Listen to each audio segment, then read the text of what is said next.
এখনো বিছানায় উঠতে পারিনি, তোমার সামনে আসবো কি এই রাগে দুঃখে ভিডিও করা, মানে আমি ব্লগ দেওয়া প্রায় ছেড়েই তো দিয়েছি প্রায়, আবার কি একদমই শেষের পথে।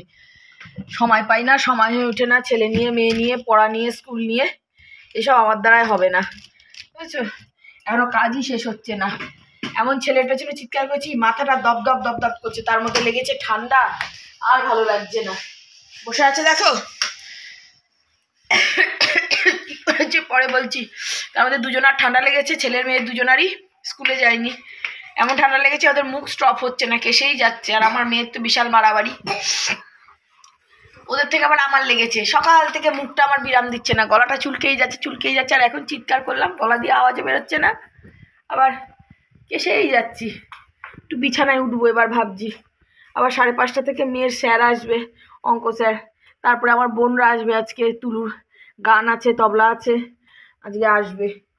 আমারও কি ঠান্ডা লেগেছে, জ্বর আসছে, শুয়েছিলাম, অঙ্ক স্যার এক্ষুনি গেলেন, চা করে দিতে তো উঠতেই হবে আমার। চা করে দিলাম, চা খেলাম, ছেলেকে চা বিস্কুট খাওয়ালাম। শরীরটা খুব খারাপ করছে, বমি পাচ্ছে আমার শুধু। আমার ঠান্ডা লাগলেই,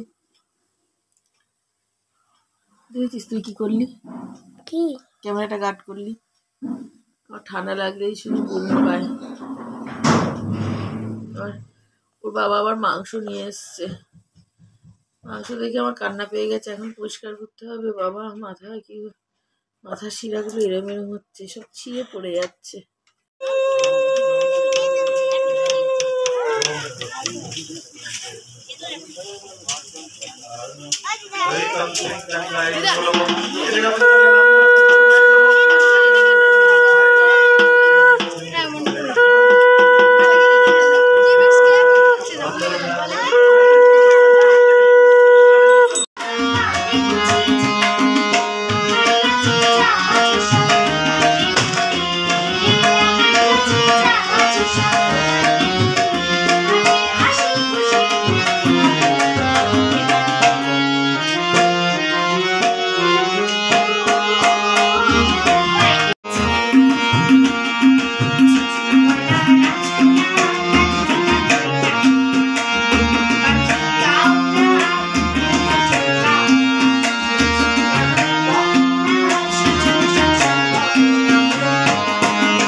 দেখো সেই সন্ধ্যের মাংস, এখন বাঁচতে বসেছি 10টা বাজে, বোন চলে গেল,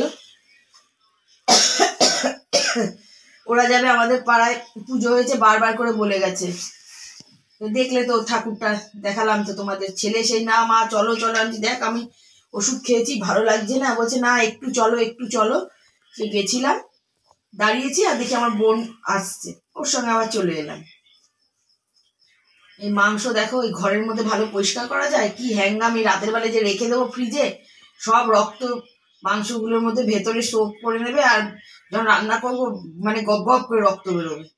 ওই জন্য বাবা দরকার নেই, হাজার হলো। যখন মাংসটা দেখেছি না, আমার কান্না পেয়ে গেছে, তখন আমি দাঁড়াতে পারছি না, গা হাত পা কামড়ে ছিঁড়ে যাচ্ছে, মাথার ভিতরে শিরাগুলো এইভাবে কেমন হচ্ছিল, আর ঠান্ডা লাগছিল। ওষুধ খেলাম, খেয়ে এখন গা কামড়ানো ঠিক হয়েছে। দেখো আমি বলি না, কারোর মাংস বাছা আমি পছন্দ করি না, যাতে ভেতরে রক্ত দেখো কেমন।